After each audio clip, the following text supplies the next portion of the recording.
Well, after last week's epic proportions, enemies really start to question whether or not they want to become allies in another incredible episode. Don't change the channel, don't touch that dial. We got it all on UHF. Take out the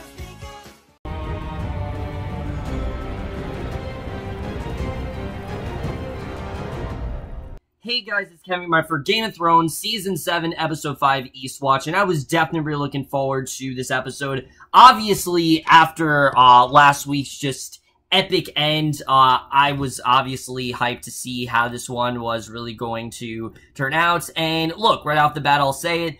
Was this the, epic, sort of conclusion? Was this as epic as last week? No, it wasn't. In fact, this was probably the most, non-eventful episode we've had since episode 1. But this was still an incredible episode. I think there was still a lot of stuff going on here that I absolutely loved, and it really is setting up the last two episodes of the season, because the last two episodes of the season are essentially movie length. So if you guys weren't happy with what we didn't get this week, we're gonna get tons of shit next week. So you're definitely going to be satisfied in that regard, but so much happened. Let's just get right into it. Even though, like I said, not a ton happened. On Game of Thrones, when not a ton's happening, a lot is still happening. So we're gonna get right into it, and we see right in the beginning, smoke is filling the air, and right off the bat, we get the answer where Jaime's fine. Bronn actually saved Jaime, and he's emerging, gasping from the river, because I actually forgot that Bronn did dive in there to save Jaime, and neither are injured, but both are exhausted, and Jaime admits that he was aiming to kill Dany. He felt like he wanted to, and he didn't consider if the dragon would really do anything to him. He did not consider that happening, and he's definitely considering the dragon now, and the two other dragons she hasn't used yet in battle. So again, Jaime, you can tell right off the bat, he's not looking to ally with Daenerys. There's no question about it whatsoever. She is definitely his enemy. There's no way he's ever going to ally with her, and it's just, there's no question about it. So Bronn confesses that he won't stick around to watch the dragon spit fire in King's Landing, while Jaime says that he has to inform Cersei of this development. Obviously, Cersei needs to know very well what's happening here, because, she was gonna try to use these dragons to her advantage, as we know, but obviously they're gonna turn their back on her, so this is not a good situation at all. But Tyrion then walks the battlefield, he looks at the dead, it's apparent that he's very distressed about the loss of life on both sides, and I love that we got this scene here, because again, it just shows the position that Tyrion's in, because yes, for a season and a half, he has been firmly on Daenerys' side. Actually, 2 seasons and a half, he's kind of been on Daenerys' side, but I don't think he ever necessarily left the Lannister side. It's just, he couldn't really be a part of it anymore because he was so ashamed he had to leave. I mean, he killed his own father. That's not something you really come back from. It's not. And I think Tyrion's well aware of that he's never gonna feel the same, he didn't go back to Jaime and Cersei because he would never feel the same. I mean, it would drive him to guilt. It would drive him to all this stuff, and he just couldn't really do it. So he had to leave, but he still does care for that side. They are still people that he really did, that really did matter a great deal to him, and he knows that his siblings could have very well died, so he definitely is kind of contemplating, does he want to be on this side or not? I think he knows he wants to be here, but at the same time, he knows that that side is still very vulnerable, and I think he kind of does feel bad for them. So again, I do like the way Tyrion is like the moral compass of the show. Not that Dany isn't. I think every character, minus Cersei, is really not inherently bad or good, but Tyrion's the one who always seems to have that heart of gold, and that's something I've always liked about his character. But Daenerys and her army then gather the captured Lannister army, with Drogon watching over his mother as she speaks, and Daenerys tells the man that she's not there to murder or pillage, and only wants to destroy the wheel that rolls over the rich and poor to benefit the Cerseis of the world. She tells him to bend the knee and join her, or refuse and die. She makes it very clear, look, if you're not gonna ally with me, then you might as well just be dead, because that's what I need you for. And I like that she said this, because again, she is listening to Jon. I mean, some people could say, oh no, she wasn't listening to him because she killed all those people. Remember, Jon said, don't burn villages, don't burn, Cersei, don't use the dragons for that reason. Drogon only killed these people simply because of the fact that they were trying to kill him. I mean, they fired all this stuff into Drogon. They didn't try to reason with them at all. And I think if they didn't think that this was an attack, then this probably would not have happened. So Daenerys was only looking to ally with them. You can tell that's what's going on there. Jaime isn't looking to ally with her. So if Jaime was there, he probably would have been killed. But I do like that she said that to them, and that really does get us to the main storyline going on within this episode. So we then see Drogon is snarling. Most of the men actually do kneel, surprisingly. I didn't think many of them would, but they do. Dickon Tarly and Lord Tarly, however, do not. They're firmly against, Daenerys. They want to continue this whole elongated feud between the Targaryens and the Lannisters. They're not ready to put it to rest. Remember, that's like the main thing that Daenerys is willing to do. She didn't want to ally with Jon because her father wouldn't do that. But Daenerys doesn't want to be like her father. She wants to do her own thing. She wants to try to put an end to this stuff. But Lord Tarly and Dickon Tarly are so set on continuing that kind of thing. So she summons Lord Tarly to come before her. Tyrion reminds Lord Tarly he keeps changing alliances, but Lord Tarly insists that he backs Cersei now since she was born in this land, and he's not going to back Daenerys for that reason. So Daenerys respects his decision, but Tyrion suggests they send him to the wall as punishment rather than kill him. So Lord Tarly refused that option as Dickon joins his father, declares that he will die alongside his dad, and Tyrion nearly begs Dickon not to let House Tarly be wiped out, and instead should just bend the knee, because why not? I mean, it's better to live than not, and Dickon refuses,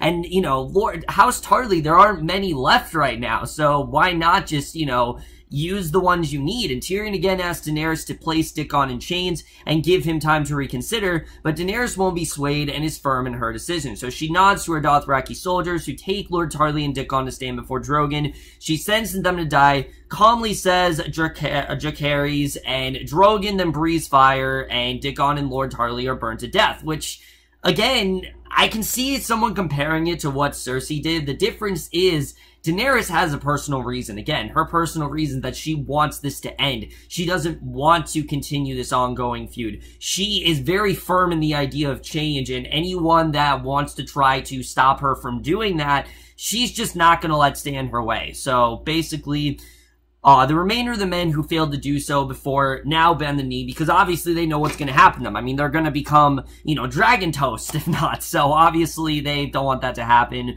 But Jaime makes it back to King's Landing. He informs Cersei about the loss of many of the men, and she responds by saying that she has money to buy mercenaries, but Jaime says the Dothraki are just going to kill all the men. It's not going to do anything. They're better fighters, plus Daenerys has 3 dragons that can burn thousands of their fighters. So he really knows that this isn't really going to work. Cersei has fashioned Jaime to be this soldier and to fight, but Jaime can't do it. We've seen he's not really that great on his own, and Jaime's certain that they can't win this war, but Cersei reminds Jaime she sits on Daenerys' father's throne, a throne that he helped take by murdering the Mad King, and then suggests maybe Tyrion can do something for them. But it's at that point that Jaime admits that Olenna is actually the one who killed Joffrey. It's not Tyrion, and Cersei doesn't want to believe that, but Jaime patiently explains that Margaery would have had a better shot at controlling Tommen than Joffrey. And I agree. I really do think that,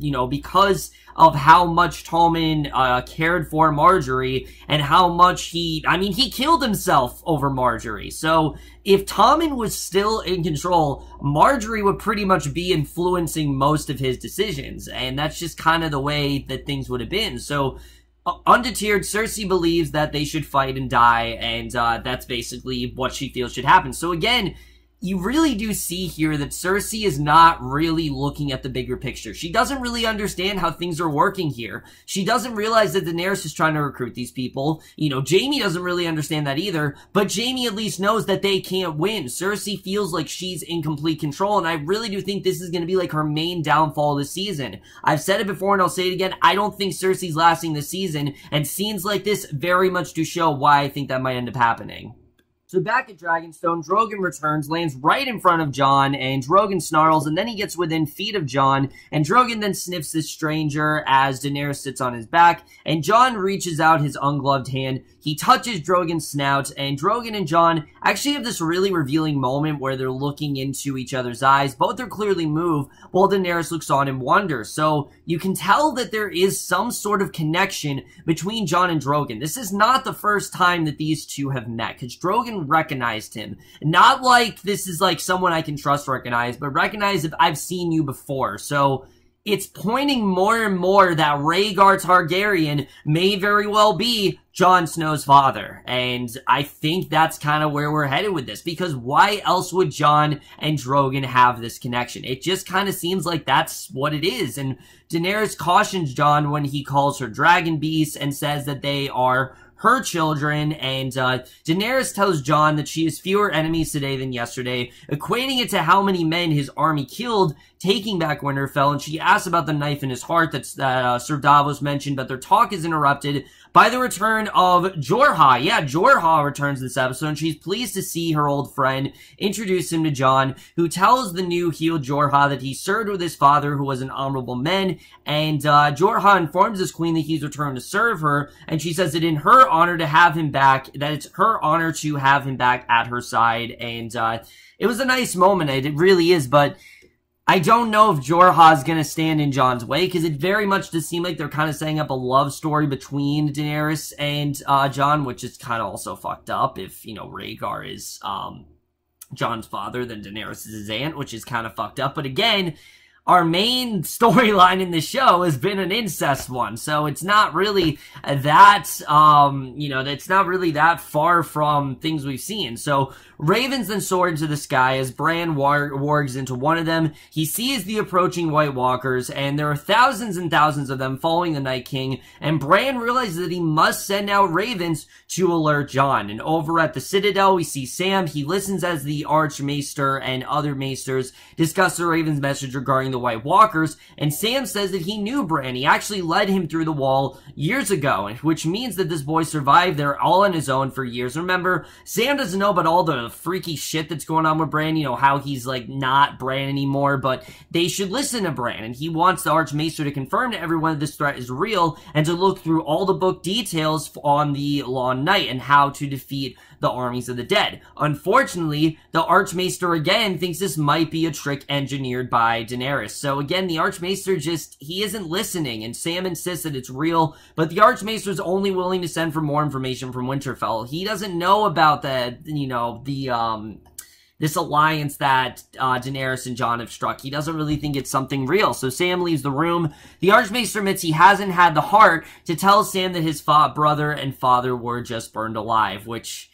that was really, wow. I mean, I had no idea that that's what was going on here. But yeah, some of the people, of course, you know, the Tarleys, you know, his father and brother were in fact burned alive. And it's a really big moment. I like the way things are really starting to tie together. But yeah, there aren't really many Tarleys left. And his brother and father were both just killed. And the fact the Archmaester now knows this, I mean, it's just really tragic to think about. And I think this is definitely now made what probably is my least favorite arc of the season. Not that I haven't liked it, but of everything that's been going on, it is the thing that I didn't like the least. Actually makes this a lot more interesting, because how long is it going to take for Sam to realize that? And is that possibly going to get him to turn on Daenerys? That's going to be the real question here, is where this really takes Sam. I'm definitely interested in seeing. Lord Varys and Tyrion discuss the deaths of the Tarleys, and it's really not sitting well with Varys at all. He feels really guilty about everyone he's helped send to death over the years, and believes that Tyrion needs to make Daenerys listen to reason. And I agree with that. I mean, Daenerys can't just go around killing all these people. And I get it that there was a personal reason for her doing that, but obviously it's not sitting well with Varys, and he's holding a sealed scroll meant for Jon, which of course he's read, and Jon then reads the scroll. He learns that Arya and Bran are both alive, but the news of the Night King marching towards Eastwatch is devastating. Obviously, the Night's King is their main target right now, but they also know that they can't defeat the Night's King. Remember, one of the biggest scenes in the past few seasons has been them unable to take down the Night's King. You know, it's standing in their way, and Jon needs Daenerys' help to fight, but she can't leave any openings for Cersei to attack. Remember, her main goal is taking on Cersei. Jon was hoping to recruit her to take down the Night's King, but the two of them,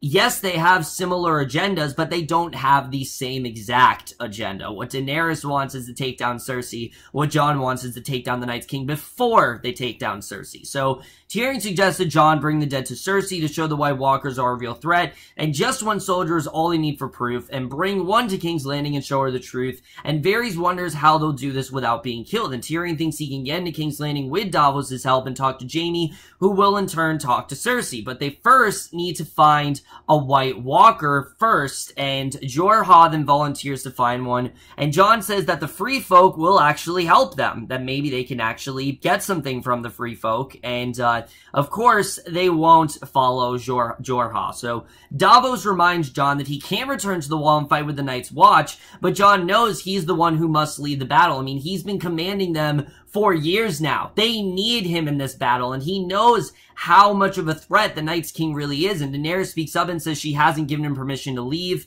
and he tells her straight up that he doesn't need her permission. He's just a king. He came there knowing that she could have his men behead him or her dragons burn him alive. He, I love that he says that, that he put his trust in her, a stranger, because he knew was the best chance for his people, for all of them, and now he's asking them to trust in a stranger because it's their best chance. And this gets Daenerys to say yes, because she realizes that Jon, he knows he's expendable. He knows that he might not survive, but he's willing to die. He's willing to take that chance, and he knows that he needs to be a leader, and that's one of the reasons why Jon Snow has really evolved over the years. I mean, yeah, Jon Snow was kind of the man that knew nothing. He was not really that great, but over the years, he's become a damn good leader, and that's exactly what the Night's Watch needs. So back at Winterfell, the lords are discussing the king in the north remaining in the north. They seem to want Sansa to remain in charge, but she says that Jon's doing what he believes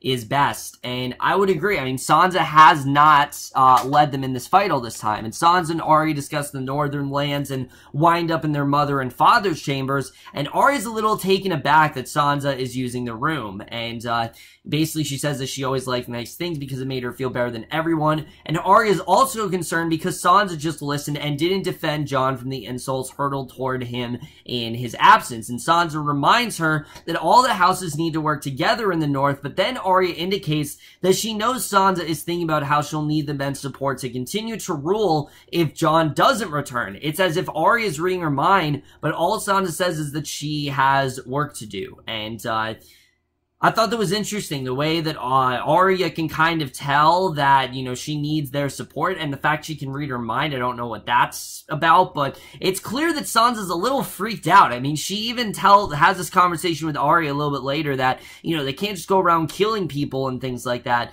So it's clear that definitely Sansa's a little bit worried about Arya, obviously because it's not the same sister that she knew, from years ago. This is clearly someone, your sister has come back a changed woman for sure, and she just isn't used to him. I'm interested in seeing really how this is going to go for her. So Sir Davos delivers Tyrion to King's Landing, showing him the secret path he needs to follow. Davos then heads off to Fleet Bottom, telling Tyrion to hurry back, and Bronn and Jaime are then training in the dungeons. Jaime's confused as to why they're actually training down there, and it's quickly revealed that Bronn set up Jaime's training as a ruse so Tyrion could meet with his brother. So yeah, after 2 seasons, we finally have another scene between Jaime and Tyrion, and I love this. It's not at all a happy reunion, and it's on probably the worst of terms as well, but he's basically there to remind his brother that their father was going to execute him even while knowing that he was innocent. Remember this, Tywin was willing to kill Tyrion. He thought that Tyrion was a criminal. Everyone thought that Tyrion was the one that killed Joffrey, and Tywin was willing to kill him. He didn't care, and Jaime still doesn't soften. He's firmly on the Lannister side, and he's not really willing to listen to Tyrion. He demands to know what he really wants.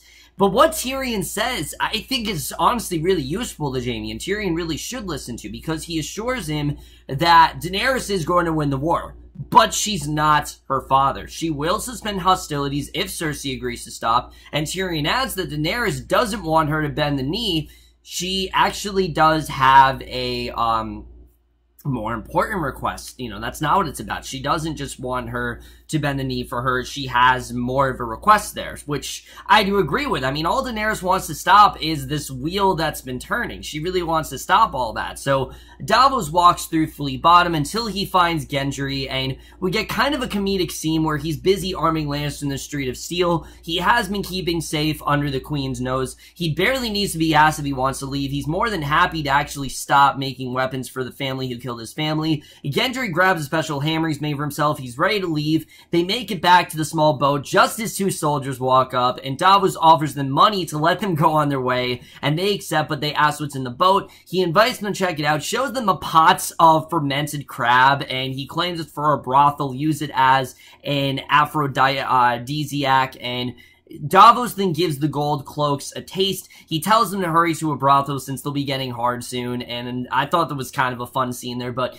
unfortunately, Tyrion arrives at exactly the wrong time. They ask where he got the scar. Gendry quickly kills them both so they can escape, and Jaime then interrupts Qyburne's meeting with Cersei. He admits to his own meeting with Tyrion, and Daenerys wants to discuss an armistice because the dead men marching on the Seven Kingdoms, and Tyrion claims to have proof, and Cersei wants to know if Jaime will punish Bronn, and she knew about the meeting and allowed it to happen, but Cersei thinks that they can only beat Daenerys by being smart, so they'll have to accommodate her before ultimately defeating the Mother Dragon. So again, Cersei won't budge. She is so, you know, she's just so, resilient on the fact that they are, you know, she's relentless, you know, she feels like they are the ones that are in power and that they need to be against Daenerys. And basically, we now learn, that Cersei's actually pregnant, which I thought this was really interesting. I thought that was a really big reveal, but yeah, Cersei's pregnant and she's gonna tell everyone that Jaime's the father. She doesn't care what people say because the lion doesn't concern himself with the opinions of the sheep, and they hug while Cersei warns Jaime to never betray her again. And yeah, I thought this was a really interesting reveal. Cersei's actually been pregnant, and who knows if that baby, what's gonna come of that baby. We'll have to see, but Davos and his small group return to Dragonstone. He warns Gendry to hide his identity, say his name is Clovis, and that he's a simple smith, not the son of a dead king, and Gendry immediately ignores Davos' order. He introduced himself to Jon as Gendry, and Robert Baratheon's, you know, who is Robert Baratheon's bastard son, they reveal that they've met each other's fathers, and Jon actually smiles when he says he grew up on stories about their fathers, and Gendry asks if he can please go with Jon on whatever mission he's about to undertake, adding that he prefers fighting with a hammer, and Jon agrees, and although Davos doesn't want him to go, Gendry says he can't just sit out this war. They need him. And basically, you know, Davos says to nobody mind him. All he's done is live to a ripe old age, and Jorah then packs his boat to leave. Tyrion admits that he missed him. He gives Jorah the coin the slaver gave them when they were freed, telling him to bring it back to him because Daenerys needs him. Daenerys is next up to say goodbye. Jorah kisses her hands as Jon approaches. Jon sort of jokes if he doesn't return, at least she won't have to deal with the king in the north anymore. He wishes her good fortune in the wars to come, and then he, Jorah, Gendry, and the men, they set out, and you know they're obviously going to go to fight the White Walkers. And I love the way this was setting things up. We don't know if they're actually going to return, but I doubt this is going to be the last time that Jon does see Daenerys. I don't think he's going to die in this fight. I just don't really see that happening, but I do think that these two will meet up again very soon. Then get this huge scene between Gillien and Sam, which let me just tell you was really weird to see Hannah Murray after Detroit, just seeing what she did in that movie and then seeing her here is just really weird. But Sam's at home working while Gilly's discussing what she's been reading, and what she's reading could be one of the biggest clues the show has given us, in terms of Jon's, like, descents, and she's reading about High Septon Maynard's journal and asks Sam what annulment means, and she then adds that she's read Maynard had issued an annulment to Rhaegar and immediately married him to someone at the same time, which this basically implies that Rhaegar and Lyanna Stark did in fact get married, and most likely, Jon is their son, and Sam's not paying any attention because he's so fierce about the task that he's been given. And we get this great scene where he takes off, he heads back to the library, he returns and packs up Gilly and little Sam, declaring that he's just done with the Citadel. He doesn't want to deal with it anymore. He's tired of reading about the achievements of better men, and he's unaware that he's actually now the only Tarly. You know, he's Lord Tarly because his father and brother were both killed. Which I thought was actually a really, you know, interesting reveal. The fact that he now knows that he doesn't know that he's Lord Tarly. He actually is now Lord Tarly. That was definitely really interesting to see. So we then go to Winterfell, and Arya watches as Littlefinger speaks to a woman. He hands her a coin. She keeps watching as he continues to meet with people, always whispering. She follows him to his chamber, listens as a man turns over the only copy of a message, and he thanks the man for his service on behalf of Lady Stark. And after the man leaves, Littlefinger leaves his room. He locks the door behind him. Arya picks the lock and enters. She searches through his belongings and finds a note inside his mattress. And the note is old and from Sansa, asking the Starks to swear loyalty to Joffrey. And as Arya leaves his room, Littlefinger watches from a darkened doorway nearby. So, again, we don't know, obviously, what this is really about. Obviously, this is when Joffrey was in power, so we don't know what this really does mean, but I do think this could be a really bad situation for Littlefinger. I don't know if Littlefinger is gonna last very long here. So, Jon and the men arrive at Eastwatch. They meet with Tormund, and he asks how many queens there are, and if Jon actually needs to convince the one with the dragons, or the one you know, who fucks their brother, and Jon answers both, and then admits that he only brought a few men, and they want to know if Tormund's men can really help them, and Tormund can't believe that Jon wants to go out there again. I mean, after what happened, does he really want to do this? And Tormund surprised Jon by adding that he's not the only one. Tormund then brings him to the dungeon where the Hound is locked up. Jon recognized him, and the Hound and the Brotherhood claimed their lord told them to go to the wall and fight the army of the dead. Gendry also recognized them, and in his anger they sold him to the Red Witch to be killed. The Brotherhood recognizes Jorah, and now it's Tormund's turn to be shocked. He's standing next to a Mormont, the son of the man who hunted the free folk like animals. However, it appears they're all meant to fight the White Walkers together. They just know that this is a fight to the death. I mean, they're ready to take down these walkers, and Jon agrees they're on the same side because they're all breathing. He opens the cells, and basically they head out through the gate. They pass the wall with Jon as their leader, and that is the way this episode ends. Really great stuff overall, but let's just get into this episode where it's going to lead us into the last 2 episodes of the season. So, like I said to you guys, we only have 2 episodes left this season, but they're both supersized. I mean, next week's is like 71, the week after that's 81, so in that time, there's a lot of room for a lot of possibilities, definitely, especially when it comes down to this fight. I think we are going to focus mainly on this fight against the Night's King and the Wall. I think it's going to be really well done, and I like that even though, you know, Jorah and the Hound and Tormund, you know, don't necessarily want to fight together, they're all kind of after the same enemy. So they're willing to put aside their differences and fight this enemy together. It's very Game of Thrones-esque for them to do that, and that's something I love. I mean, that's something that Game of Thrones does really well, is just having people that shouldn't really fight together. This is a great example of that, and I can't wait to see the way this really does go down. I mean, I'm really hoping they are victorious because obviously, you know, their last fight went horribly, as we know. It's, you know, obviously one of the highlights of Season 5 was that fight with the Night's King, but it also was an unsuccessful fight. We just saw how unbeatable the Night's King really is, so I don't really know if this is going to work out. I don't think Jon's dying. I just don't see that happening, especially after the reveal with Gillien. I mean, I think this episode basically confirms that Jon is in fact the son of Rhaegar Targaryen, because who else would Rhaegar Targaryen have married? I mean, it seems like that's kind of what Gillien's getting into, but Sam's clearly not focused on that. He's focused on the Citadel. He's sick of it. But I do think he's going to learn very soon that both his father and brother were killed. And there are 2 things I'm wondering. 1, how is he going to feel about who is culpable of it? 2, what is he going to do now that he's essentially in power of the Tarlys? I mean, he's Lord Tarly now, and Gilly's Lady Tarly. So what does that really mean? I don't really know. We'll have to see where that's really going to go. I think that definitely is very interesting.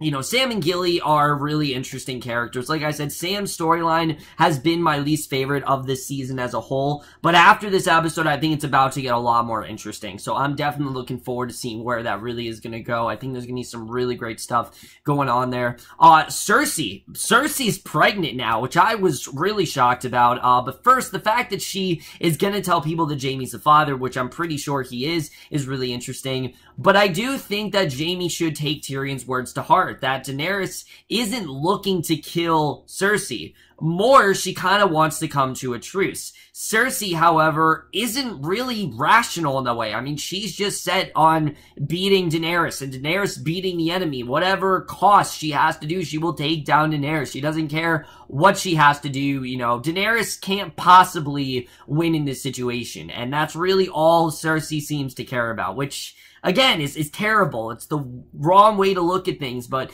that's how power hungry Cersei really is. She just can't think of someone else possibly being in control. So we'll have to see where that's really going to go. I think that definitely is going to be interesting. But I do like that Daenerys did actually get some people on her side, and I'm looking forward to seeing how that really does turn out for her, because it's clear she does want to, obviously, you know, strike some kind of deal with the Lannisters, but is that really going to work? I'm not entirely sure. And it made sense why she doesn't want to go with Jon. You know, even though Jon and Daenerys clearly do have this attraction to each other, whether it be incestuous or not, which I'm pretty sure after this episode we know it is, they don't have the same enemy. You know, yes, they have a common enemy, but they don't have the same enemy. Daenerys wants to go after the Night's King after Cersei, while Jon thinks that the Night's King is the main target, and we'll have to see the way that really does play out next week. As far as Sansa and Arya, this is a very difficult situation for Sansa. You know, Arya's come back, and she's not the same person that Sansa once knew. She's a lot more powerful,